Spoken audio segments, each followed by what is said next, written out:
Alam mo, tama sinabi ni Poy. Swerte tayo nakakapag-reunion pa tayo ngayon. I'm happy na ngayon na tayo nag-reunion. Kasi baka 20 years from now, pag tayo nag-reunion, Luis, kilala mo pag ako. Ano daw yan? Yan. Naka-diaper nga. Si Belly Ame. Uy, wag naman. I cannot imagine ako naka-diaper. Ginagamit ko lang yan once a month. EQ. Basta EQ kayo. Madami na ang hindi nagda-diaper. Alam ko na kung bakit. Menopause na kayo. Aminin nyo.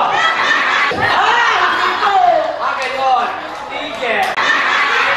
Ay, naku, di pag menopause na, pwede matagal na hindi nakaka... Pag menopause na pwede na sa ilalim ng kabitaan.